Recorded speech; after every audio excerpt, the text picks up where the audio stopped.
아멘. 지난주 장로의 신학대학교에서 제가 수업하는 그 강의 시간에 있었던 일입니다.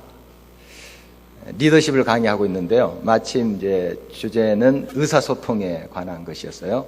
그래서 그룹 활동을 하기 전에 각자에게 좀 자기에게 가장 좋은, 참 좋은 친구의 이름을 적고 그 이유를 한번 써보라고 그랬습니다. 그런데 한 학생이 멀뚱하게 앉아 있고 아무 이름도 쓰지를 않고 있는 거예요. 그래서 다가가서 그런 친구가 없냐 하고 물었습니다. 그랬더니 그 학생의 대답이에요.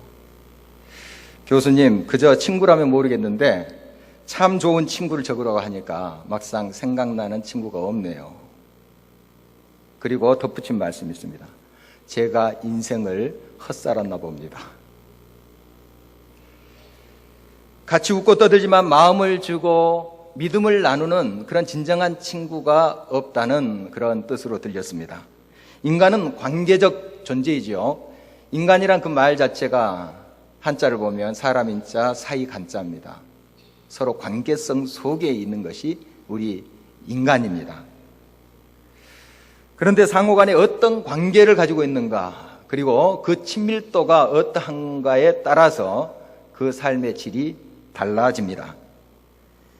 인간에게는 사람과의 이런 관계도 있지만 하나님과의 관계도 있습니다. 왜냐하면 인간은 다른 동물과 다르게 영적인 존재이기도 하기 때문에 그렇습니다. 우리에게는 영이 있어요.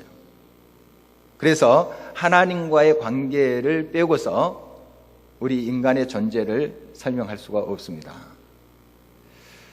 하나님과의 관계가 단절되면 우리 인간은 폭력적이 됩니다. 메말라 가게 되는 것입니다. 마치 노아의 홍수 때에 사람들이 얼마나 폭력적이었습니까? 죄악이 땅에 가득 찼습니다. 마치 저 울산의 칠곡의 계모 사건처럼, 물론 자기가 낳은 자식은 아니지만 그러나 자기 자식 아닙니까? 그렇게 폭행하면서 폭력적으로 살해하는 그런 일들이 하나님과의 바른 관계가 훼손될 때 빚어진다 하는 것을 우리가 직시해야 됩니다. 오늘 우리에게 주신 하나님의 말씀을 통해서 우리는 사랑과 생명의 근원이신 우리 주님과의 친밀한 관계를 회복하기를 간절히 바라는 것입니다. 그리고 우리가 하나님과 나 사이의 그 간격이, 그 거리가 얼마인 것을 점검해 봤으면 좋겠습니다. 나는 주님과 가까운 거리에 있는가 아니면 먼 거리에 있는가, 그와 함께 하고 있는가 등 돌려 서 있는가, 우리 자신을 한번 살펴봤으면 좋겠습니다. 그래서 이 자리가 다시 한번 주님 앞에 한 걸음 한 걸음 더 다가서는 결단과 또 실천의 현장이 되기를 간절히 바라는 것입니다. 우리 예수님과의 관계에 있어서 사람은 세 부류의 유형으로 나뉘어질 수가 있습니다. 한 부류의 사람은 그 주님과 아주 먼 거리에 있는 사람입니다. 떨어져 있는 사람이죠. 또 두 번째 유형의 사람은 주님과 조금 멀찍이 간격을 두고 따라가는 사람의 유형입니다. 세 번째, 주님과 가까이 하는 사람의 유형입니다. 먼저 주님과 아주 먼 거리에 있는 자들의 모습을 오늘 말씀을 통해서 살펴보고자 합니다. 오늘 본문은 이런 사람들에 대해서 많은 지면을 할애하고 있습니다. 주님을 멀리 하는 사람들, 주님과 관계가 멀리 떨어진 사람들의 모습이죠. 이들은 주님과 인격적인 만남을 꺼려합니다. 예수님을 십자가에 죽으려 했던 대제사장들과 백성의 장로들이 그들입니다. 이들은 물리적으로 예수님 가까이 있어요. 예수님 앞에 서 있습니다. 그러나 마음으로는 예수님과 멀리 떨어져 있는 사람들이죠. 바로 이들을 관계 파괴형, 이렇게 유형을 분류해 봅니다. 관계를 파괴하는 유형. 이들은 폭력적이죠. 칼과 몽치를 가지고 예수님을 죽이러 지금 오고 있는 것이죠. 예수님이 무슨 조폭입니까? 그 포악한 강도입니까? 그들이 칼과 몽치를 가지고 예수님을 잡으러 왔습니다. 예수님은 평화롭게 복음을 증거했을 뿐이에요. 그리고 가는 곳곳마다 병든 자, 나약한 자를 고치셨어요. 귀신 들린 자 새롭게 하셨어요. 그런데 예수님을 폭력적인 강도로 지금 취급하고 있는 것입니다. 오늘 말씀해 보니까 예수님을 잡아서 끌고 갔다고 기록하고 있습니다. 그냥 곱게 모신 게 아니에요. 물론 그들이 죄인이라고 이렇게 생각했기 때문에 그렇게 폭력적으로 합니다만은 사실 이 혐의자들도 인권이 있는 겁니다. 이렇게까지 폭력적으로 짐승 끌고 가듯 예수님을 끌고 간 것입니다. 최소한의 예의도 없습니다. 그들은 선지자들을 핍박하고 죽인 자기의 조상들을 비판했습니다. 우리 복음서에 보면은 우리가 그렇게 의로운 하나님의 종들을 우리 조상들이 죽였다 하면서 그들이 반성도 하고 비판을 합니다. 그러나 예수님의 말씀에 의하면 너희들도 똑같다는 거예요. 너희들도 조상들 비판하지만은 너희들은 의로운 자를 핍박하고 또 메시아신 예수 그리스도 그 주님을 핍박하고 지금 죽이려 하고 있다 하는 것이죠. 조상들을 욕하면서 그들을 따라가고 있는 그들의 모습을 보게 됩니다. 역사를 통해서 그들은 배울 줄을 모릅니다. 자기들의 의로 똘똘 뭉쳐 있습니다. 이렇게 그들의 마음이 완악하고 굳어 있으니 어떻게 생명의 주님을 만날 수가 있겠습니까? 부드럽게 자기의 삶을 풀어 헤치고 겸손하게 주님 앞에 나와야지 주님을 만날 수 있지 않겠습니까? 이렇게 딱딱한 그들의 완악한 마음, 그 앞에 메시아가 서 있음에도 불구하고 하나님과 동등된 그 예수 그리스도가 있음에도 불구하고 그를 핍박하고 죽이려 했던 것이죠. 예수님을 죽이려고 갖은 흉계를 꾸밉니다. 그리고 거짓 증인들을 앞세워요. 이들은 결론을 가지고 있습니다. 이 예수를 죽인다 하는 거예요. 이런 재판이 어디 있습니까? 조사해 봐서 혐의가 드러나고 이것이 또 증거가 확실하면 그때 구형해야 되지 않겠습니까? 사형이다, 10년형이다, 15년형이다. 그런데 지금 사형을 그들이 생각하고 거기에 끼워 맞추는 거예요. 이런 재판이 어디 있어요? 이렇게 폭력적으로 그들이 지금 예수 그리스도를 핍박하고 있는 것입니다. 지금 죽인다 하는 것이 결론이 있어요. 법 이야기합니다. 율법 들먹어요. 하나님 경외한다고 이야기해요. 이 사람들 대제사장들, 그런 사람들이 아닙니까? 서기관들, 성경 잘 안다고 하는 사람들입니다. 율법 달달달 외우는 사람들이에요. 그런데 그 법대로, 율법대로, 하나님 말씀대로 하지 않아요. 어떻게든 예수를 죽이기 위해서 갖은 방법을 씁니다. 그래서 거짓 증거들이 막 쏟아져 나왔어요. 막 누가 어떻다 저떻다. 오늘 본문 말씀 보니까 많은 증인들이 왔다 했습니다. 그러나 뭔가 건질만한 게 없어요. 증거를 건질만한 게 없어요. 자, 그렇다면 그렇게 증언한 사람들 위증죄 아닙니까? 거짓 증거한 사람 위증죄 아닙니까? 이런 방법도 없습니다. 입 딱 닦아요. 이렇게 악랄할 수가 어디 있겠습니까? 목적을 위해서 수단과 방법을 가리지 않습니다. 조작도 불사합니다. 거짓 증거, 뒷돈 받는 것도 마다하지 않습니다. 그들은 거짓 증언을 내세워서 이렇게 이야기하죠. 이 예수가 하나님의 성전을 무너뜨리고 사흘 만에 다시 세운다더라. 이 말씀은 예수님의 말씀을 앞뒤로 잘 듣고 이해했어야만 됩니다. 이것은 예수님이 자신의 몸이 성전인 것을 이야기하시고 자기 자신이 하나님의 거룩한 전임을 이야기하시고 이 예수님이 죽으시면 사흘 만에 다시 살아난다 하는 말씀이에요. 앞뒤는 딱 빼고 그거 가지고 와서 증거를 하고 되는 거예요. 자기 멋대로 옵니다. 자기 멋대로. 그것도 사형될 만한 그런 조건도 아니에요. 그런 말 했다고 뭐 사형이 조건이 됩니까? 그런데 어떻게든 뒤집어 씌우고 있는 모습을 보게 됩니다. 말도 안 되는 그런 증언들이죠. 예수님께서 오늘 본 말씀 보니까 입을 딱 다무세요. 한동안 침묵하시는 모습을 보게 됩니다. 침묵해요. 여러분, 이 침묵이라는 건 때로는 큰 운명보다 더 큰 울림을 줍니다. 한 3년 전인가요? 미국의 애리조나 주에서 총기 난사 사건이 있었습니다. 한 하원 의원하고 또 거기 법원 판사도 죽고, 하원 의원은 물론 이제 죽지는 않았지만 6명이 죽었다 하는 우리가 뉴스를 들었습니다. 얼마나 슬픈 일이에요. 이제 버락 오바마 대통령이 이제 추모하는 가운데 연설을 했습니다. 한 12분가량 이렇게 연설을 했다고 하는데요.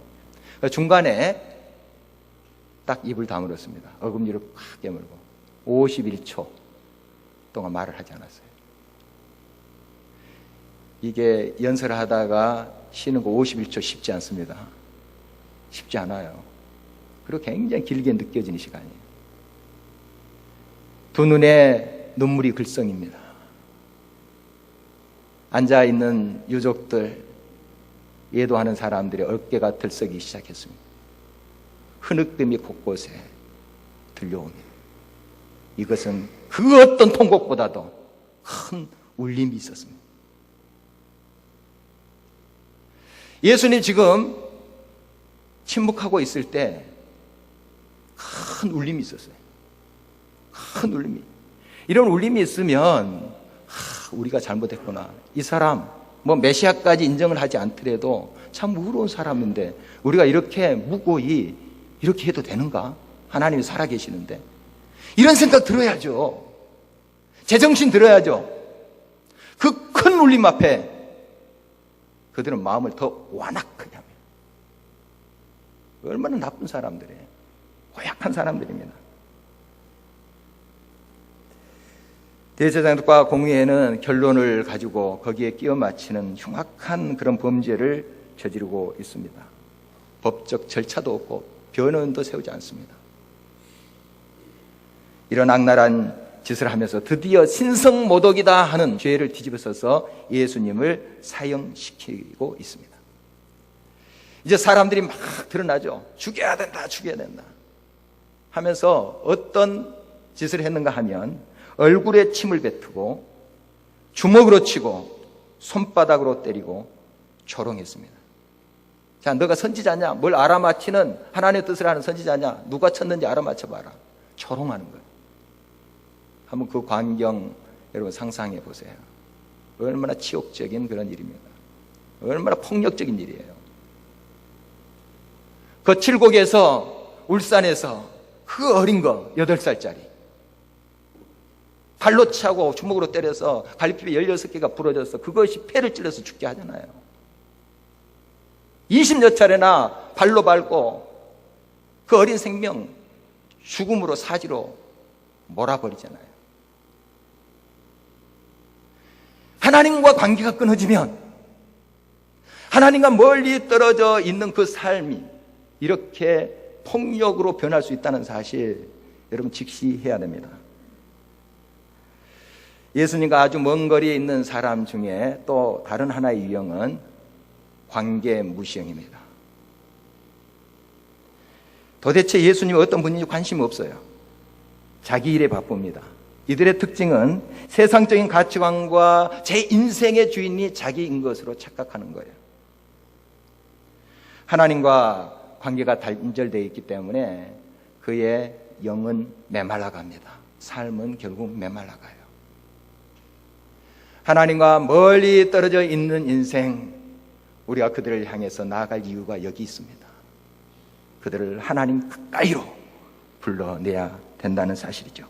두 번째, 불의의 사람은 주님을 멀찍이 따라가는 사람이에요. 따라가지만 일정한 간격을 두고 따라갑니다. 크리스천 중에 많은 이들이 이 불의에 속해요. 안전거리를 두는 거죠. 적당히 발을 뺄 때 뺄 수 있을 만큼, 돌아설 때 돌아설 만큼, 또 필요하면 가까이 가요. 여러분, 자동차 운전할 때 안전거리는 참 우리가 잘 지켜야 됩니다. 참 유익한 거죠. 그러나 주님과의 소위 우리가 설정한 안전거리, 이건 사실상 위험한 거리입니다. 위험한 간격이에요. 그 사이에 사탄이 틈을 탑니다. 우리를 넘어뜨리게 해요. 예수님을 배반하게 만듭니다. 베드로가 그런 모습을 보이고 있습니다. 예수님과 같이 다니다가 지금 예수님 잡혀 가시고 지금 고난당하고 있습니다. 지금 멀찍이 따라가고 있는 거예요. 그러니까 시험에 드는 거죠. 옆에서 여종이 이야기를 합니다. 아니라고. 내가 맹세코 아니라고. 또 저주하면서 내가 만약에 그의 제자라면 나 지옥에 가도 좋다. 맹세코 아니야. 이렇게 3번이나 부인하는 베드로의 모습을 우리 보잖아요. 예수님을 적당히 간격 두고 따라가면 이러한 시험에 걸리기가 쉽습니다. 바로 이러한 예수님과 적당한 거리를 두는 그 관계를 관계 소원형, 관계를 좀 띄워서 이렇게 가는 형으로 이름을 붙여봅니다. 여러분, 다른 사람 관계 속에서도 이런 것들이 발견될 수 있습니다. 상처받은 경험이 있을 때, 또 사랑과의 그런 관계 속에서 내가 불이익을 당할 때 좀 거리를 이렇게 점점 둡니다. 그러나 우리 주님은 우리에게 해를 끼치시는 분이 아니에요. 상처 주시는 분이 아니에요. 사람과의 관계 속에서는 어느 정도 거리를 둘 수 있지만 우리 주님은 다 쏟아 주시는 분이에요. 다 베풀어 주시는 분이에요. 용납해 주시는 분이세요. 그분과 안전거리라는 것 두지 마십시오. 가까이 가시기를 간절히 바라는 것입니다. 주님과 소원해지면 우리가 시험에 들 뿐만 아니라 점점 주님과 더 멀어져요. 더 멀어집니다. 그리고 그 주님께로부터 오는 생명과 그 사랑의 능력을 우리가 직접 삶 속에 경험하기가 어려워지는 상태까지 가게 된다는 사실입니다. 마지막으로 주님을 가까이 따라가는 자들이 있습니다. 이들은 관계 밀착형이라고 이름을 붙여봅니다. 즉 주님과 교통하며 함께 하기를 그들은 즐거워합니다. 이들은 성령 충만한 사람들이죠. 자기의 모든 것을 내려놓고 주님의 뜻에 맞추는 사람들이에요. 그리고 나의 인생의 주인은 내가 아니라 주님이시다. 주님이 나의 인생의 모든 것을 주관하신 분이다 고백하는 분입니다. 무언가 필요할 때만 주님께 다가가는 것이 아니고 그저 주님과 함께함이 즐거움이에요. 주님과 동행하는 것이 삶의 기쁨이에요. 그런 사람들, 이런 사람들이 주님과 관계 밀착형이에요. 주님과 가까이 하는 것이 그냥 행복이에요. D.L. 무디라는 전도자 있죠. 그가 이제 자기 서재에서 무슨 글을 쓰고 있었어요. 근데 5살짜리 아들입니다. 아들이 빼꼼히 문을 열고 들어와요. 근데 내가 열심히 이거 지금 글을 쓰고 집중해야 되는데 하면서 좀 계산이 된 거죠. 그래, 빨리 뭔가 대화하고 돌려보내야 되겠다 하는 계산이 선 겁니다. 그래서 얘야 뭘 원하냐 그렇게 물었어요. 그랬더니 이 5살짜리 아이가 이런 대답을 해요. 아빠한테 원한 거 없어요. 그냥 아빠랑 같이 있고 싶어요.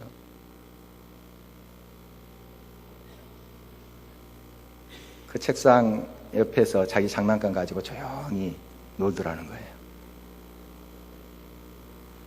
여러분, 물론 우리가 하나님께 뭘 얻으러 원해서 나오기도 합니다. 그 자체가 또 나쁜 건 아니죠. 그러나 다 달라고 원할 때만 주님 앞에 오고 하나님 앞에 오고 그렇지 않을 때는 적당한 간격 두고 내 마음대로 산다. 이런 크리스찬의 유형에 여러분 속해서는 절대 안 됩니다. 주님과 함께함이 즐거움이고 예배드림이 즐거움이고 주님을 위해서 봉사하는 것이 기쁨이고 말씀 묵상이 기도가 즐거운 시간이 돼야 된다는 사실이에요. 주님과 함께하는 것이 우리의 기쁨이 돼야 되는 것입니다. 이것이 주님과 가까이 하는 삶의 모습인 것이죠. 주님과 가까이 하는 사람은 다른 사람과의 관계 속에서도 인격적입니다. 하나님이 인격적인 분이시기 때문에, 하나님이 늘 사랑과 생명으로 부어주시는 분이기 때문에 하나님과 함께 밀착되어 사는 사람은 그의 삶을 통해서 하나님의 사랑과 생명이 흘러갑니다. 다른 사람은 인격적으로 대해요. 파괴적이고 폭력적이지 않아요. 사랑으로 대해야 합니다. 나와 너라는 그의 책에서 유택의 독일 철학자인 마르튼 부버가 인간관계의 한 3가지 유형을 또 이야기하고 있습니다. 그것과 그것의 관계, 사람과의 관계를 이야기하고 있습니다. 인간관계, 그것과 그것의 관계. 그러니까 다른 사람을 물건 취급하는 거예요. 필요하면 이용하고 필요 없으면 돌아서는 거예요. 서로가 그렇게 살아요. 현대 우리 사회에서 이런 유형들이 얼마나 많습니까? 필요할 때는 뭔가 가서 부탁도 하고 뭐 잘해줍니다. 필요 없다, 딱 계산기 때리죠. 돌아섭니다. 그것과 그것의 관계예요. 나와 그것의 관계가 2번째 유형이에요. 나는 다른 사람을 인격적으로 대해요. 주님의 사랑을 알고 또 하나님의 살아계심을 아니까. 그런데 그쪽에서는 나를 물건 취급해요. 이용해 먹으려고만 해요. 그렇게 접근해요. 이것도 건강하지는 않습니다. 3번째 유형, 나와 너의 관계예요. 이게 바람직한 것이죠. 서로가 인격적으로 대하고 서로가 귀한 하나님의 사람들 아닙니까? 하나님의 피조물들 아닙니까? 아들, 딸들 아니에요. 그래서 뭔가 내가 얻어내기 위해서, 이용하기 위해서가 아니고 그냥 만남이 기쁨이에요. 그런 관계가 건강한 것 아니겠습니까? 같이 구역 모여 있는데 같이 떡을 떼고 같이 말씀 나누는데 그게 기쁨이에요. 그냥 뭐 거기서 뭔가 이렇게 해서 사람 인줄을 잡아서 뭔가 내가 사업을 어떻게 하겠다, 그런 의도로 접근한 것이 아니라 만나서 서로 같이 있다 보니까 또 사업적인 정보도 얻게 되고 또 도움도 받을 수 있는 건 아니겠어요? 어떤 의도냐 하는 거예요. 나와 너가 돼야 된다는 사실이에요. 인격적으로 서로. 그런데 이 마르튼 부버가 이제 유대인이기 때문에 하나님을 아는 사람이죠. 여기에 나와 너의 관계 속에서도 서로 인격적으로 교통하고 서로 지내는 것이 때로는 훼손될 수 있다는 거예요. 사람이기 때문에 좀 멀어질 수도 있고 그것으로 취급할 수 있고, 나는 의도적으로 안 했는데 또 상대방이 그렇게 느껴질 수 있죠. 나를 어떻게 이용해 먹으려고 해? 느껴질 수 있잖아요. 이런 인간관계 속에 누가 매개체로 늘 해야 되냐 하면 영원자 너, 누구겠습니까? 하나님. 영원자 너가 있어야 된다 하는 거예요. 하나님이 그곳에 늘 함께 계심을 믿고 그 하나님과 늘 교통하면 나와 너 사이의 인격적인 관계는 계속 지속돼요. 여러분, 그렇습니다. 하나님과 올바른 교통과 하나님과 올바른 관계 가까이 사는 삶에 바른 인격적인 너와 나의 관계가 가능하다 하는 것입니다. 바로 하나님을 떠나서 우리는 참된 인간성을 회복할 수 없다는 사실, 다시 한번 우리 주지해야 될 것입니다. 주님을 가까이 따르는 사람은 이웃을 향해서 그러므로 늘 마음을 줍니다. 주님이 우리들에게 사랑과 생명으로 대하듯이 우리도 이웃을 향해서 이 사랑과 생명으로 대하게 돼요. 그렇게 돼요. 하나님의 생명을 받고 있는데 가까이 그 생명과 은혜를 공급받는데 주체할 수 없어요. 나눠줘야만 돼요. 그게 기쁨이고 그렇게 돼 있습니다. 톨스토이가 길을 걷고 있는데 한 거지가 구걸을 했어요. 그래서 몇 푼 줍쇼 아마 이렇게 구걸을 했습니다. 그런데 톨스토이가 이렇게 주머니 뒤져보니까 돈이 마침 하나도 없었어요. 어떻게 할까? 그냥 지나갈까?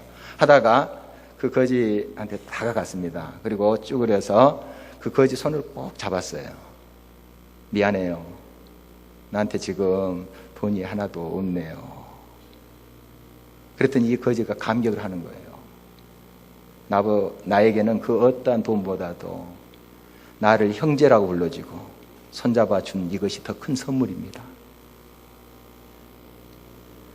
여러분, 이 지금 현대사회에서 점점 벽을 치고 살아요. 나와 너의 사이가 큰 벽이 가로막혀져 있어요. 내가 쌓은 것들이, 서로가 쌓은 것들. 예수 그리스도를 만나고 예수님과 가까이 하는 사람은 이웃을 향해서 마음을 엽니다. 여러분이 많은 걸 가지고 있지 않습니까? 그러나 여러분의 사랑의 손길 있잖아요. 따스한 손길 있잖아요. 한번 잡아주세요. 관심 가져주세요. 이웃에 어떤 사람들이 살고 있는가 한번 돌아봐 주세요. 여리고 돌기가 그거 아닙니까? 우리가 이곳에서 1년, 2년, 3년, 10년 살아도 이웃에 누가 살고 있는지 몰라요. 작은 일입니다.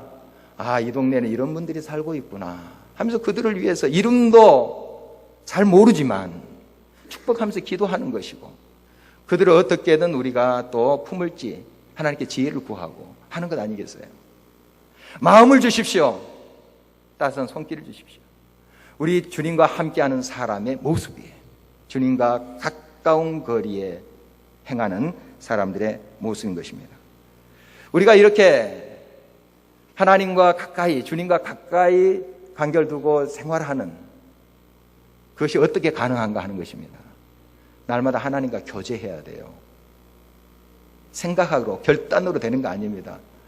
하나님과 내 가까이 지내고 싶어요 외친다고 되는 게 아니에요. 내가 그와 함께 대화해야 돼요. 우리가 어떤 사람하고 친하게 지내고 싶잖아요. 친하고 지내고 싶어. 마음 가지고 됩니까? 가서 이름 묻고 인사하고 식사도 하고 때론 여행도 하고 해야지 친해진 거 아니겠습니까? 하나님과의 친밀함도 그렇게 생기는 겁니다. 하나님과 교통함으로 날마다 하나님과 대화하고 기도하고 말씀 묵상하고 함으로써 그 하나님과 친밀도가 생기는 거예요. 하나님께 가까이 가는 그 방법입니다. 여러분이 스스로 하기에 참 쉽지 않아요. 그래서 이 공동체가 필요한 겁니다. 이 공동체에서 기도의 자리를 항상 마련해 주잖아요. 특별 새벽 기도 이런 거 다 그런 자리입니다. 새벽 기도 때도 나눴지만 사실 특별 새벽 기도는 우리가 특별해지는 거예요. 우리 주님은 늘 특별하신 분이에요. 이 하나님의 생명의 말씀 특별 계시예요. 주님의 은혜, 주님의 말씀이 특별하지 않는 적이 언제 있습니까? 다 특별한 거예요. 우리가 특별하게 각오하면서 주님 앞에 시간을 바치고 주님 앞에 가자는 그런 의미의 특별 새벽 기도예요. 이 사실을 알아야 됩니다. 여러분이 이렇게 결단하고 이러한 시간들을 삼고 같이 와보십시오. 그 자리에서 우리가 주님과 교통하게 됩니다. 기도가 또 열려지게 됩니다. 하나님의 말씀을 같이 또 나누게 돼요. 함께 하자는 거예요. 여러분 개인적으로도 하십시오. 그러나 함께함이 얼마나 큰 힘이 되는지 모릅니다. 그래서 주님이 교회를 허락하신 거예요. 주님이 만드신 거예요. 이 교회는 주님이 제정하신 거예요. 우리가 이렇게 해보자 이러면 참 우리가 신앙이 더 성숙하겠구나. 우리가 결단해서 세운 게 교회가 아니라고요. 주님이 만들어 주신 거예요. 교회, 모임이에요. 그래서 같이 기도하고 같이 말씀 나누고 하는 그런 시간을 사모하세요. 지키세요.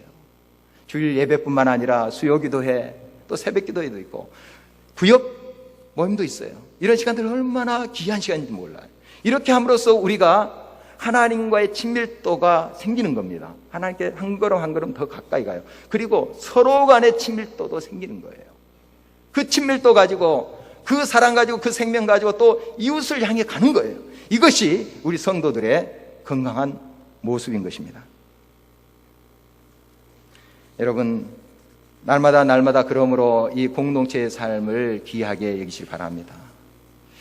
미국에서 의료학 박사 학위를 받고 지금 시애틀 퍼시픽 대학 교수가 된 이재일 교수의 나는 날마다 꿈을 디자인한다 한 책에 나온 내용인데요. 유학생활 동안 얼마나 힘들었는지요. 또 많은 금전적인 그런 재정적인 풍족함 속에 공부하는 것이 아니고 참 가난한 그 속에서 공부했습니다. 요즘은 좀 많이 그 풍속도가 달라지고 있는데 제가 공부할 때도 유학생 하면은 그 앞에 수식어가 있습니다. 가난한 유학생. 가난한 유학생. 굉장히 이렇게 일도 하면서 이렇게 공부하고 하는 그런 사람들이 많았어요. 이 이재일 교수도 아마 그런 사람이었습니다. 그런데 참 힘든 그 공부 과정에 그것을 다 이겨내고 그렇게 그 자리까지 갈 수 있는 것은 하나님의 은혜다 고백합니다. 공동체를 통한 하나님의 은혜다. 그래서 이렇게 우리 구역 예배 같은 그런 모임이 있었나 봐요. 주일 예배도 드리지만 주중에 모여서 그렇게 성경 말씀 나누고 같이 기도 제목 놓고 막 기도하고, 보통 저녁 8시에 이제 모여서 같이 식사하고, 이게 자정까지 12시까지 무려 4시간 동안 그렇게 모였대요.